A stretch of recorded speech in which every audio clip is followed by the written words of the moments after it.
Hello guys, ഇന്നത്തെ നമ്മുടെ evening vlog എന്ന് വെച്ചാൽ ഒമാനിലുള്ള ബർക്കയിലെ സ്ട്രോബെറി ഗാർഡൻ കാണാൻ വേണ്ടി പോവാണ്. സ്പേഷ്യസ് ആയിട്ടുള്ള പാർക്ക് ഏരിയയും അതേപോലെ തന്നെ സ്ട്രോബെറി ഗാർഡനുമാണ് അവരിനകത്ത് സെറ്റ് ചെയ്തേക്കുന്നത്.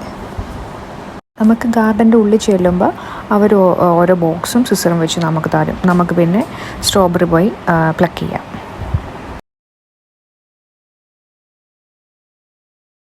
നല്ല വിശാലമായിട്ടുള്ള സ്ട്രോബെറി ഗാർഡൻ ആട്ടോ. ഭയങ്കര അടിപൊളിയായിട്ടാണ് അവരത് ഓർഗനൈസ് ചെയ്തേക്കുന്നതും. അവർ പിന്നെ നമ്മളോട് 2 ഇൻസ്ട്രക്ഷൻസാണ് പറയുന്നത്. ഒന്ന്, നമ്മൾ പ്ലക്ക് ചെയ്യുന്നതിൻ്റെ ഇടയ്ക്ക് കഴിക്കാൻ പാടില്ല. രണ്ടാമത്തേത്, നല്ല മൂക്കാത്ത സ്ട്രോബെറി പ്ലക്ക് ചെയ്യാൻ പാടില്ല.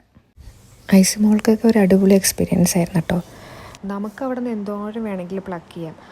1 kg അവർ 6 റിയാലാണ് പറയുന്നത്.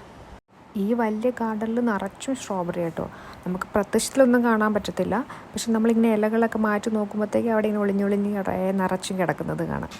അതൊക്കെ നല്ല പഴുത്തിട്ടുണ്ടായിരിക്കും കേട്ടോ. നമുക്കതൊക്കെ പ്ലക്ക് ചെയ്തെടുക്കാം. അങ്ങനെ പ്ലക്കിംഗ് ഒക്കെ കഴിഞ്ഞ ശേഷം നമ്മളെല്ലാം കൊണ്ട് വെയിൻ ചെയ്യിപ്പിക്കണം. അവർ നമ്മൾ വെയിറ്റ് അനുസരിച്ച് എത്രയാണെന്ന് പേയ്മെൻറ്റ് പറയും കേട്ടോ. ഞങ്ങൾ 2 ബോക്സ് വാങ്ങിയിട്ടുണ്ടായിരുന്നു. അവർ നല്ല അടിപൊളിയായിട്ടാണ് പാക്കിങ് ചെയ്തത് തന്നെ. അവരുടെ സ്റ്റിക്കറൊക്കെ ഒട്ടിച്ച് നല്ല ഭംഗിക്ക് അവർ പാക്ക് ചെയ്യുന്നത് കേട്ടോ.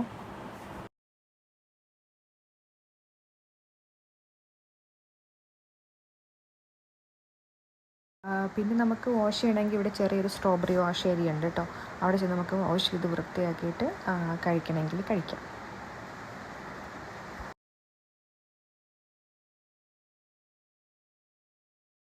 നല്ല ടേസ്റ്റാണ് കേട്ടോ. നമ്മൾ സാധാരണ സ്ട്രോബെറി മേടിക്കുമ്പോൾ ഉണ്ടാകുന്ന പുളിപ്പ് ടേസ്റ്റൊന്നുമല്ല. ഭയങ്കര സ്വീറ്റാട്ടോ. ഭയങ്കര സ്വീറ്റാണ് സ്ട്രോബെറി. അതിൻ്റെ അടുത്തായിട്ട് തന്നെ കുട്ടികൾക്ക് കളിക്കാനുള്ള ഒരു പ്ലേ ഏരിയയും കൂടെ അവർ സെറ്റ് ചെയ്തിട്ടുണ്ട് കേട്ടോ.